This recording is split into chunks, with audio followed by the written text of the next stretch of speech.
अरुणाचल प्रदेश के संपूर्ण ग्रामीण रोजगार घोटाले मामले में हुई सुनवाई पर हिंदी खबर ने सुप्रीम कोर्ट के सीनियर अधिवक्ता आई.एम. कुडुसी से बातचीत की। इस दौरान उन्होंने बताया कि मामले पर एससी अब 2 नवंबर से लगातार सुनवाई करेगा। आपको बता दें कि कांग्रेस की सरकार में 68 करोड़ से ज्यादा के घोटाले का मामला सामने आया था। अरुणाचल प्रदेश में कांग्रेस सरकार के समय में एक बड़ा घोटाला हुआ था और 12 साल पहले का ये मामला है। जैसे कि सुप्रीम कोर्ट में आज इसमें सुनवाई हुई है। हमारे साथ बातचीत करने के लिए सुप्रीम कोर्ट के अधिवक्ता आई.एम. कुडुसी जी। जैसे कि अगर बात की जाए, आप तो सीनियर अधिवक्ता है सुप्रीम कोर्ट के, और जैसे कि आज अरुणाचल प्रदेश का जो बड़ा घोटाला कांग्रेस के समय में हुआ था, आज सुप्रीम कोर्ट का क्या कुछ रुख रहा? ऑनरेबल सुप्रीम कोर्ट ने उसको देखा और देखने के बाद ये ऑर्डर था उसमें कि नॉन मिसलेनियस डे पर लगाया जाए। हाँ। तो नॉन मिसलेनियस डे पर ये केस 2 नवंबर को लगेगा। हाँ। और सारी जितनी भी हमारी भी इंटरवेंशन एप्लीकेशंस हैं, रिट पिटीशन भी है और 2 SLPs हैं, सब एक साथ सुनी जाएंगी 2 नवंबर को। क्या लग रहा है, मुश्किलें बढ़ सकती हैं सीएम साहब की, क्योंकि पहले कांग्रेस के समय में वही सीएम थे, मौजूदा सीएम भी हैं? देखिए, जो हमने एलिगेशंस लगाए हैं रिगार्डिंग करप्शन, तो वो अलोंग विद प्रूफ्स दिए हुए हैं उसमें।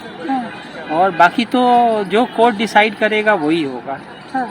चलिए, धन्यवाद। आप सुन रहे थे। देखिए, जिस तरीके से सुप्रीम कोर्ट के अधिवक्ता ने बताया है कि 2 नवंबर से अब इस घोटाले की जो सुनवाइयां है वो शुरू होगी। अब देखना ये होगा क्या जिस तरह से कांग्रेस सरकार के समय में ये घोटाला शुरू हुआ था, तो क्या मौजूदा सीएम की मुश्किलें बढ़ सकती है?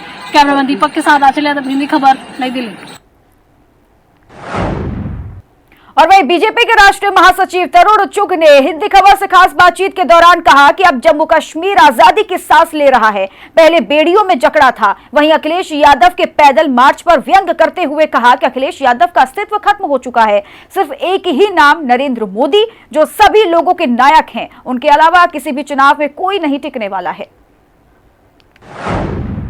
जम्मू कश्मीर अब बदलाव की ओर है, वहाँ थिएटर भी खुल रहे हैं। हमारे साथ बातचीत करने के बाद जनता पार्टी के राष्ट्रीय महासचिव तरुण चुग जी। सर, जम्मू कश्मीर में देखिए कहीं ना कहीं ऐतिहासिक ये पल आया जब वहाँ विकास की ओर कहीं ना कहीं दिखाई दे रही हैं चीजें, थिएटर खुल रहे हैं। ऐसा है कि वातावरण बदला है और प्रधानमंत्री श्री नरेंद्र मोदी जी के नेतृत्व में जम्मू कश्मीर आगे बढ़ा है। जम्मू कश्मीर आज अमन चैन के साथ वहाँ के नागरिक डल लेक पर घूमते भी हैं, शिकारा में भी जा रहे हैं, रेस्टोरेंट में खाना भी खा रहे हैं और सिनेमा हॉल में जाकर पिक्चर भी देख रहे हैं।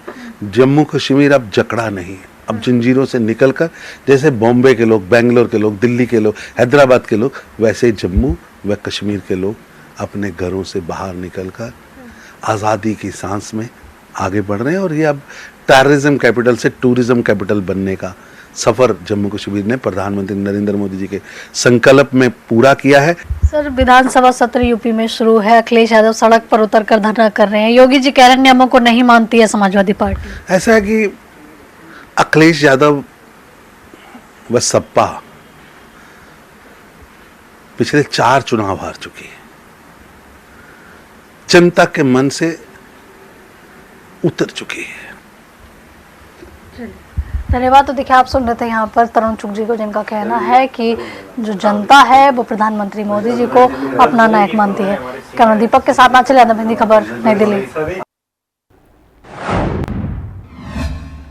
वहीं आम आदमी पार्टी के राज्यसभा सांसद संजय सिंह से हिंदी खबर ने खास बातचीत की, जहां पर उन्होंने एमसीडी प्रभारी दुर्गेश पाठक को लेकर कहा कि अब बीजेपी के निशाने पर दुर्गेश पाठक हैं, जिनका शराब नीति से कोई लेना देना नहीं है।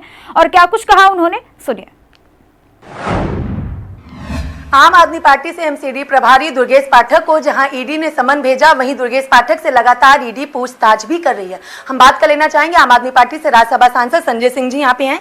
संजय जी, कैसे देखते हैं आप, क्योंकि एमसीडी प्रभारी हैं दुर्गेश पाठक, उनसे पूछताछ करना ईडी का? देखिए, पहले दिन से ही हम लोग ये बात कह रहे हैं कि शराब नीति में किसी प्रकार का कोई घोटाला और भ्रष्टाचार हुआ ही नहीं। मनीष सिसोदिया के घर 14 घंटे छापेमारी की, घर में कुछ नहीं मिला तो बैंक के लॉकर में पहुंच गए, वहां बच्चे का झुंझुना लेके आ गए, कुछ नहीं मिला। इतने जगहों पे छापेमारी की, पूछताछ किया, कुछ नहीं मिला। अब दुर्गेश पाठक का इस शराब नीति से क्या लेना देना है? क्या मतलब है इस पूरे मामले और केस से? जैसे ही एमसीडी ने नोटिफिकेशन जारी किया वार्डों का, और एमसीडी के चुनाव के प्रभारी हैं दुर्गेश पाठक, उनको सम्मान कर लिया। तो इसलिए हम कह रहे हैं कि इनके पास भ्रष्टाचार के खिलाफ कोई कार्रवाई नहीं करना है इनको किसी भ्रष्टाचार से मतलब नहीं है, इनको किसी शराब नीति में घोटाले से मतलब नहीं है, इनको सिर्फ आम आदमी पार्टी को बदनाम करने से मतलब है। और इसलिए इन्होंने एक के बाद एक, अब आप देखिए, पहले सत्येंद्र जैन को गिरफ्तार किया, उसके बाद मनीष सिसोदिया को टारगेट किया, अब दुर्गेश पाठक को पूछताछ करने के लिए बुला रहे हैं। भाई दुर्गेश पाठक क्या है? कोई मंत्री हैं? कहीं शराब नीति से उनका कोई लेना देना है? कोई काम है उनका? जबरदस्त। पंजाब से कांग्रेस के सांसद जसबीर सिंह गिल ने कहा कि कैप्टन अमरिंदर सिंह बीजेपी में शामिल हुए हैं, कोई बड़ी खबर नहीं है, क्योंकि जब उन्होंने कांग्रेस को छोड़ा था तभी वो बीजेपी में जा चुके थे। और क्या कुछ कहा उन्होंने, सुनिए। पंजाब की सियासत में काफी कुछ देखने को इन दिनों मिल रहा है। पंजाब के पूर्व मुख्यमंत्री कैप्टन अमरिंदर सिंह बीजेपी का दामन थाम लिए हैं। बात कर लेना चाहेंगे, पंजाब से सांसद हैं यहाँ पे जसबीर सिंह गिल हैं, जो कि कांग्रेस से हैं। जसबीर जी, कैसे देखते हैं, क्योंकि कैप्टन अमरिंदर सिंह आप ही के पार्टी के थे और पंजाब के मुखिया भी रह चुके हैं, बीजेपी में शामिल हो गए हैं। देखिए, कैप्टन अमरिंदर सिंह आज नहीं, आज से 8 महीने पहले बीजेपी में शामिल हो चुके थे। उन्होंने जो चुनाव है, विधानसभा चुनाव पंजाब का 2022 का, वो बीजेपी के साथ मिलके लड़ा था, गठबंधन में लड़ा था। मगर अगर आप तो उसका मतलब यही था, जब ये इंग्लैंड तब पुष्टि नहीं की थी, इंग्लैंड में थे, तब भी एक स्टेटमेंट आई थी भी कैप्टन अमरिंदर सिंह अपनी पार्टी का जो है वो विलय इसमें कर रहे हैं बीजेपी में।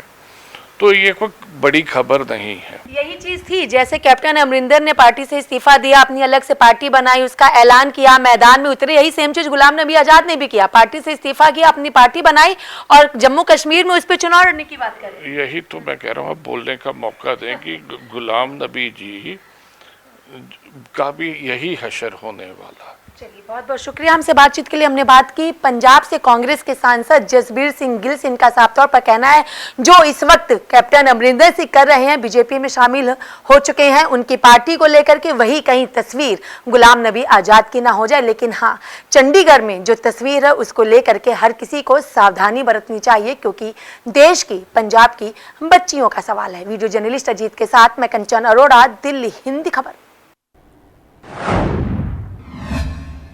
दिल्ली में लव जिहाद की शिकार हुई पीड़िता ने न्याय की गुहार लगाई है, जहां पर अब पीड़िता की मदद करने के लिए वीएचपी आगे आई, जिसको लेकर वीएचपी ने बकायदा एक प्रेस कॉन्फ्रेंस किया और आरोपी के खिलाफ कड़ी कार्रवाई की मांग भी की।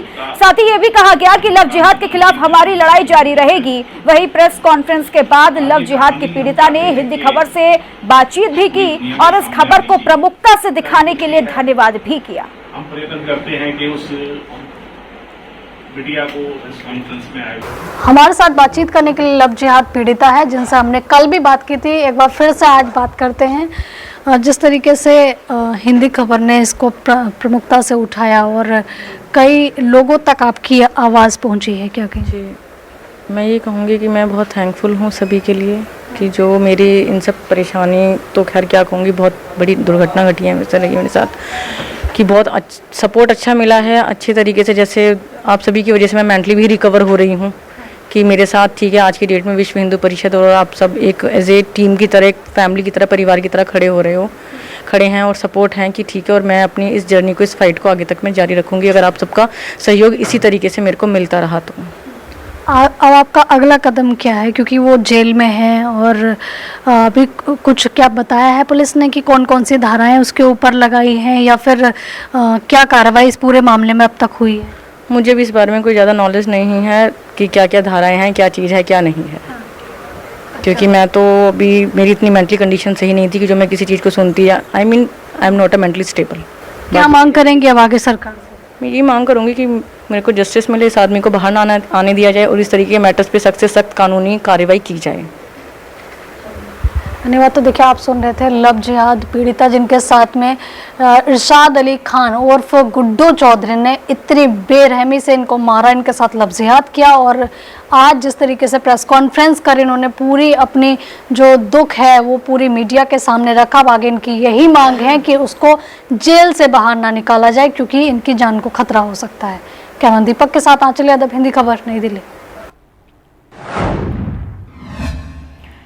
पंजाब के मुख्यमंत्री भगवंत मान मुख्यमंत्री बनने के बाद पहली बार विदेश दौरे पर गए और विदेश दौरा करने के बाद सबसे पहले अरविंद केजरीवाल के आवास पर पहुंचे और उनके साथ काफी देर तक मुलाकात की। इस दौरान कई बिंदुओं को लेकर चर्चा भी की गई। पंजाब के मुख्यमंत्री भगवंत मान आप संयोजक अरविंद केजरीवाल के आवास पर बैठक किए और इस बैठक में कई महत्वपूर्ण बिंदुओं को लेकर के चर्चा की गई हो, चाहे पंजाब में चल रहे ऑपरेशन लोटस की बात की जाए या चंडीगढ़ यूनिवर्सिटी की बात की जाए या पंजाब के पूर्व मुख्यमंत्री कैप्टन अमरिंदर सिंह का बीजेपी में आने को लेकर के चर्चा की जाए और साथ ही पंजाब में किस तरीके से और बेहतर विकास किया जाए, क्योंकि पंजाब सरकार यानी मान सरकार के 6 महीने का कार्यकाल पूरा हो चुका है और इस 6 महीने के कार्यकाल में कई बेहतरीन कार्य मान सरकार ने किए हैं, चाहे मोहल्ला क्लिनिक की बात की जा रही हो, चाहे शिक्षा या किसान या लोगों को रोजगार देने की बात की जा रही हो। हालांकि पंजाब के मुख्यमंत्री भगवंत मान मुख्यमंत्री बनने के बाद पहली बार विदेश के दौरे पर हुए हैं और विदेश का दौरा करने के बाद वो सीधे आप संयोजक अरविंद केजरीवाल के आवास पर पहुंचे और उनके साथ मुलाकात की। काफी देर तक ये बैठक चली और कई बिंदुओं पर जहां चर्चा की गई, वहीं आगे किस तरीके से पंजाब का विकास हो और आगे क्या कुछ रणनीति बनाई जा सके और किस तरीके से आम आदमी पार्टी का विस्तार दिल्ली पंजाब के बाद बाकी और राज्यों में हो सके, इन कई बातों के साथ इस बैठक को किया गया। वीडियो जर्नलिस्ट अजीत के साथ मैं कंचन अरोड़ा, दिल्ली, हिंदी खबर।